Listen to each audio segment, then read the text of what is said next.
Hello guys, what is going on? Welcome back to the channel. Tim here, joined as always by the GOAT of German YouTubers, Kai Wissen3. Here to discuss more Fulham results. But first of all, just want to have a big shout out to everyone who's been showing us love on Instagram and YouTube. It's mad. We've literally just started this show, as you probably know, about a week ago, just over a week ago now. Just because we were enjoying football so much and watching it together and just wanted to talk about it. And it's so nice to see like so many of you guys have been following and keeping up to date. So really appreciate that. Keep the messages coming on Instagram. We'll put our Instagram name on the video as well. So if you have anything that you want us to talk about, maybe just send us a message and we'd be more than happy to look into it as well. So on with the football. We watched a terrible game yesterday, and that's putting it lightly. Fulham 0, Burnley 3, FA Cup 4th round. Before we start as well, because last episode me and you were talking about Fulham going all the way, maybe winning the FA Cup. Because when you see the opponents we would face, it was not impossible. But after yesterday, this dream is slipped away. It was a reality check. We went crashing out of the FA Cup in the 4th round. Abysmal performance, probably one of the worst Fulham performances I've seen for a long time. Starting with the lineup, we made lots of changes as well, obviously because it's FA Cup, so lots of rotation necessary because of fixture congestion. So started with Rodak back in goal, Bobby Decordova-Reid and Brian on the wing back positions, and a back three of Adarabioyo, Ream and Hector, a midfield three of Lemina and Gisa and Onama, and then a top two of Mitro and Kamara. Shocking, mate. Yeah, it's the most disappointing performance I saw, I think, since I follow Fulham on a regular basis. Yeah. Nothing worked. And every player who was on the pitch showed that they don't deserve to be on the pitch. Yeah? And we played against Burnley. Of course, these kind of opponents are always like hard to play, but they distort you in every part of the game. They played so clever. They let us come, then they try to create their own chances, force many poor passes from our centre backs. Couldn't even count how many bad passes Ream had. And it's not only the back three, yeah, it was the whole team. There was no effort, no passion, no fighting at all. Players who should like show them that they can maybe be in the Premier League squad, was not existent. Onama was not there. Yeah, Lemina didn't even know what to do. Didn't even know where to go, where to stand. I don't know what was his purpose there. Yeah, same with the centre backs. Hector, terrible. Ream, shocking. I don't even know how he could ever play professional football when you just judge this performance, in my opinion. Yeah, I don't even know. I have not even words for this. You could probably go through like every single player in this team and give them like a 1 out of 10. I would say I would give Kamara a 2 out of 10 and a Rodak a 3. And the rest would be 1, because it was that poor.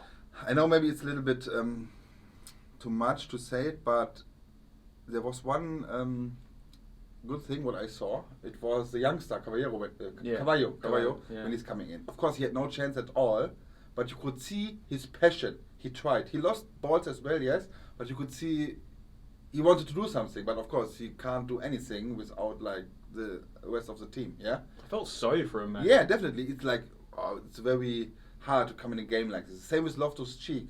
You know, basically the game was already done. Even if maybe Kamara hit the goal in the it was 72 minutes. Yeah, maybe the game would be different. But with the player on the pitch, I wouldn't even be confident at all. Even if we score like maybe once. We didn't have. We pretty much had no chances the whole game. It was like the one only was Kamara. Yeah, with Kamara. Sorry, of course. Yeah, in the first half, like it was just shocking. I mean, what we were watching, it was hard to believe really, because we've been playing so well in the Premier League recently. Like staying in games, tough, you know, getting results against Spurs and close results against Chelsea and United, and we've always been like, you know, in games. And this was just complete diabolical. I mean, the first goal, it was shocking defending. I mean, Brian gets sucked infield, so Tosin Adarabioyo has to go out and block the cross. As the cross is coming in, Tim Ream is just looking at the cross, Hector behind him, looking at the ball, and Jay Rodriguez runs straight past him into the 6-yard box, completely straight past and tap ahead in 6-yard box. Free in the 6-yard box. Free tapping header. Yeah. Are you mad? Hector and Ream, like, to be fair, in the Championship, we were worried about them towards the end as well. We thought not going to be good enough for Premier League, and this game perfectly shows you why. Because we're not even playing a top Premier League side. No. We're playing a relegation rival in the Premier League, who also, remember, made changes. Jay Rodriguez doesn't start in the Premier League team. And he didn't score for like 18 games till yesterday. Yeah, and he scores twice. Yeah. Of course, one is a penalty, but you give the pen away, though. Yeah, You but he give enforced them- the penalty as well. Yeah, of course. Yeah. I mean, Hector and Ream, shocking. Ream, the amount of times he gave the ball away, simple passes. The ball would come to him, and there's a simple option. He would pass the ball, and the Burnley player would intercept. Maybe 8 times out of 10. And he did the same passes all over again. Yeah. It's not like, oh no, I better leave it and just try like maybe a pass to the outside or whatever. No, he does these passes 10 times and 9 failed. After the 5th or 6th time, you should think, oh, maybe I shouldn't do that. Yeah. Because at the moment, our midfield wasn't really giving me anything that he could do this kind of passes. Yeah. It's And Hector's version of defending, when the ball comes, was just to kick it. yeah. Just to kick it long and Kick it hope. long. Like long But ball. honestly, I prefer this Yeah, than well- the passes from Wien. Because at least you're getting rid of Because danger, but- even when we got the penalty against us, it was after a pass from Wien, intercepted, and then of course, to be honest, in that situation, what should Hector do? Thing is with Hector, what he can do is he can just keep shadowing him away from the goal. Yeah, but he commits to the but foul. he's faster. So yeah, of course you can try to do that, but it's a hard situation for him because he has tried to reach him, and maybe when he can't reach him, he can score a goal anyway, or he knows. Maybe some referees don't even give it as a pen. Yeah, So you just true. try to tackle him a little bit when he goes down. Maybe it's not a pen. Okay, it was a pen, and then it's a goal anyway. It's one of those, like, if a Fulham player had gone down, I would have been asking for a pen. Yeah, of course. You know? Yeah, It's always that like kind of give thing. and go, you know. Yeah, always, exactly. So you can see why it was given. But as soon as Ream gives the ball away, there's a massive space between the two centre-backs of Ream and Hector. He goes straight through. Hector brings him down. Foul.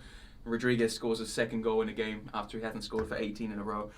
I don't understand, though, how you can have 3 centre-backs. You're playing, obviously, a 5 at the back with 3 centre-backs, 1 striker, and you give away a pen. How is it possible? And that he's not covered. How is it possible that he is not covered? What else are you covering? 3 centre-backs, It's 1 same striker. As, same as the first goal. Because Ream apparently thought it would be a good idea to cover some room where nothing can happen. Nothing at all. There's no player from Burnley. No danger at all. So he thinks it's a good idea to cover this. Maybe to intercept the crossing. Hector sees Rodriguez in front of him, but decided to stay behind him. You know? Mm. Even, I don't know, maybe Ariola would say something, or if Rodak, we don't know what happened there with the communication, but it's clearly, he's the only player who can be dangerous there. And they're like, not even Ream and Hector, there was another player, I don't know who, was like standing in the box, but like a little bit more far away, but even he didn't even interact, didn't do anything. Yeah, it's just watching the play. It was too easy. Yeah, and the third goal was probably the worst of the lot. I mean, the ball comes in, obviously hits the bar, I think, or Rodak palms it away, back into the 6-yard box. There are 5, I've watched it back, the whole back 5 is in the space of the 6-yard box. You've got Brian, Tosin, Ream, Hector and Aina, all in the 6-yard box, and Long, who scored the goal, is free. They're watching. How is that possible? How can you have a back 5 in the space of 6 yards and 1 Burnley player free, and he taps it in? It's not possible. That's shocking defending. Because they just this is the problem that we have last year, this year. They're just watching at the ball. If you can reach him or not, they're just watching at the ball. What is the ball doing? What is the ball doing? No eye whatsoever for the opponent striker or midfielder. And normally when we play like this, of course, I'm kind of glad that this is just the second shoot, or second shoot basically. Yeah. But the dangerous thing is now, this clearly shows us we don't have the ability to rotate. So if one of our starting 11, or maybe you have 12, 30 players who can start and are good enough to compete, but then it gets very thin. Yeah. We don't. Who can you bring? Yeah, literally. Because they're just not good enough. When the defender gets injured, we don't have anybody. You can't put Ream there. You can't put Hector there. Then you have Limina, Odoi. of course, Limina he's normally like a kind of a decent player, yes, but Onama, no. Kamara is he tries, but his technique ability is not good enough on a level like this, in my opinion. Yeah, and Cabano. Yeah, but Cabano, when they come in as a sub in a game like this, you can only lose. But these are the kind of players who wouldn't start. Yeah, if you do a banger, maybe like or a free kick goal like Cabano is known for. Yeah. All he scores. Then you can change it maybe a little bit. But when you come, same as Loftus-Cheek, when you come in a game like this, where you're playing trash the whole game, what can you do? Because the other players around you have already given up. To be fair, Loftus-Cheek actually did okay. Yeah. When he came on, he was driving. He played through Kamara. But nobody comes with him because they already the game was quasi over for the other players. You could see some Onama. He loses the ball. He's not even trying to attack again or to get the ball back. He's just standing there. Yeah, that one on the sideline. Yeah. The player cuts in, beats two players. How? And then Onama's just like, oh. Yeah. And it's like you're fighting for your place in this team. Yeah, it was embarrassing. Yeah. Ream and Hector, I don't want to be harsh, but I don't want to see them play for this club again. No, to be honest, it's that bad. Ream, 100% agree. Hector, I don't know. He's just since we got promoted. I don't know what happened. He's not really himself because even you can't compare the Championship to the Premier League. He had a good defending ability, in my opinion, in the Championship. Yeah. So maybe you can change his attitude, his playing style a little bit or whatever. He's adjustable somehow, I think, when he can improve. Yeah. But Ream, he's 30 years old, 31. Older. Yeah. To be honest, I don't know what to say. Yeah. How can give up passes like this? Nobody is free in the midfield. He sees 3 red shirts, or maybe I can pass to one of them, or whatever. Maybe there's the same. They do the same stupidity than me, and maybe make a poor pass as well. Let's try. I don't know what he was thinking. Yeah, it was shocking, man. He needs to. He's been a loyal servant. I do respect Ream, and obviously, a few years ago when we got promoted the first time back in 2018, he was our player of the season in the Championship, in my opinion. He was so good, and then I don't know what's happened to him, and maybe he's just not quick enough anymore. But when you're not quick enough as well, your brain is still active to make footballing decisions. But it seems he's lost it. The thing is, you should good players when they're young, they're fast, whatever, defenders. When they get older, not so fast anymore. Your I don't know how you say it. Your football IQ should get higher, and you make more clever decisions. You know, just because to avoid you can avoid situations like this where you have to run after I don't know, a young blood who's 19 years old. Of course, he's faster than you. So avoid the situation when you're clever. But the only good thing out of this game, I think, is that we maybe don't play this lineup anymore.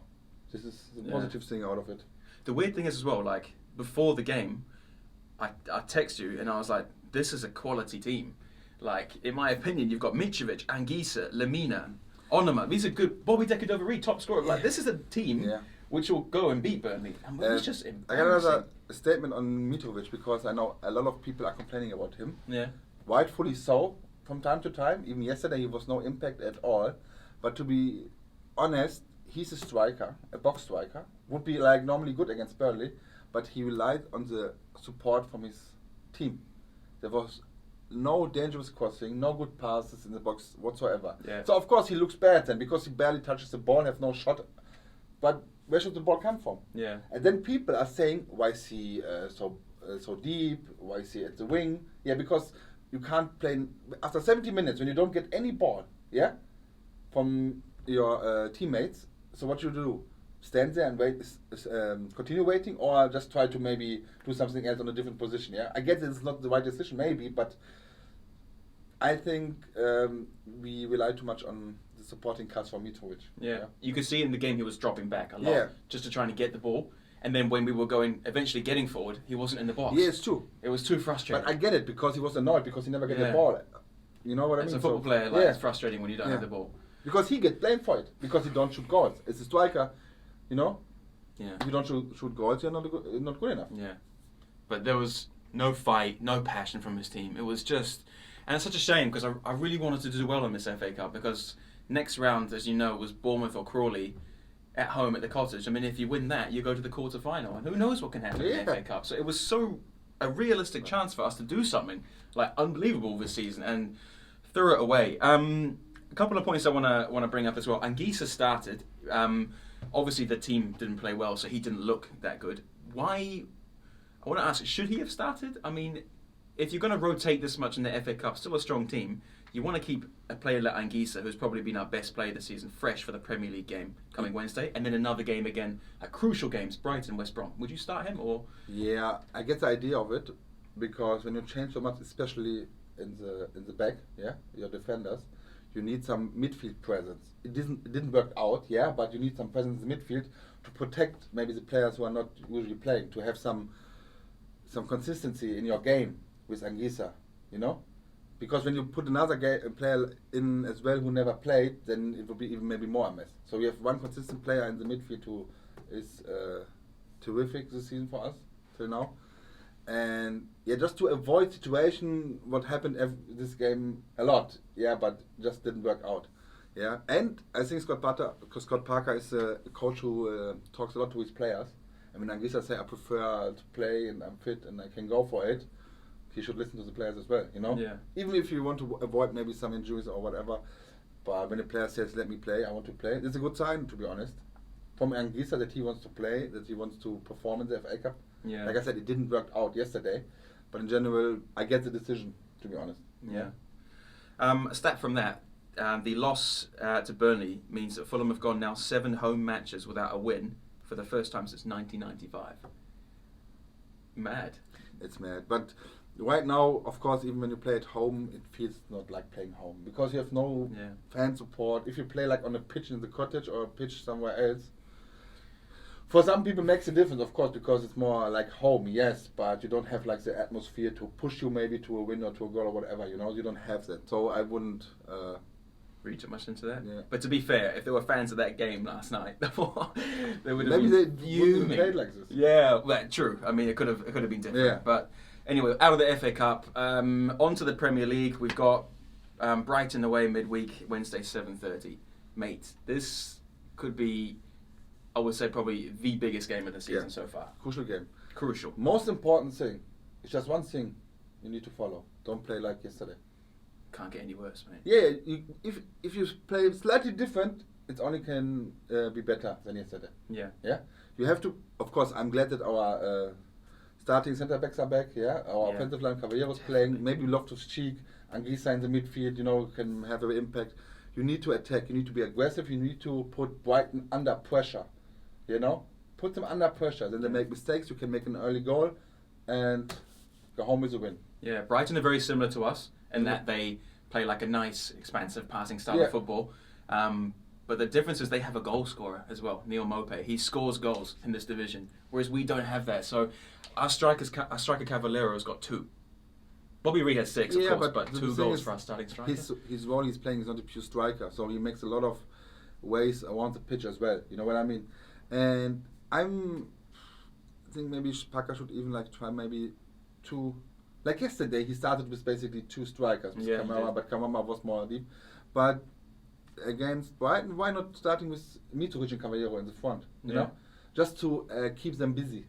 You know, because when you have 2 players like this in the front, like you can keep them busy and maybe then try to create something out of it. I'd be surprised if you went with Mitrovic, to be honest, because there's been no suggestion of why he should start anymore. Yeah, but then you can't play anyone.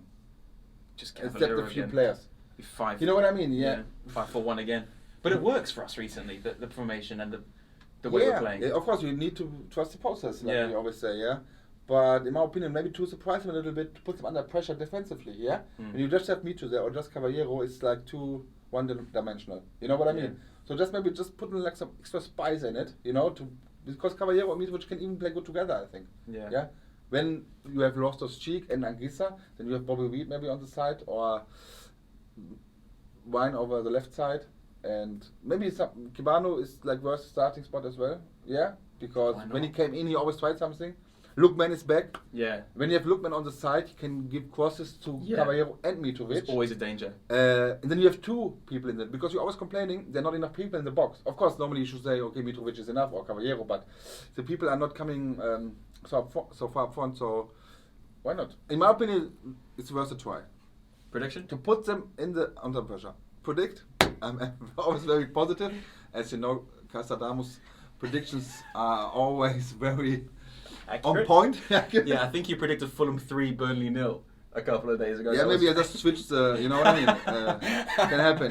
Yeah. Can happen. My glass ball. Yeah. was- Your magic 8 ball, My man. magic 8 ball was Yeah. like maybe it was like the wrong side. Send it back to the manufacturer. Yeah. Prediction against Brighton, 2-1 Fulham. Yeah. Yeah. I'm confident we'll win as well, you know, and you know, because we have to win. Because if we don't win, Brighton go 8 points clear of us, and Burnley are already 7, and it's going to get even tougher. So I think Wednesday, Parker will really get them fired up. Best team will start. Defenders are back to normal. I think we'll win. I'm going to go 2-0. I think we'll keep a clean sheet with that defensive line. Let us know what you guys think. Thanks again for watching to the end of the video. We'll be back shortly, not shortly, in a few days, after the Brighton game, discussing the win, and then looking forward to the West Brom game on the weekend. So stay tuned for more details, and thanks again for watching, guys. Cheers. Thank you.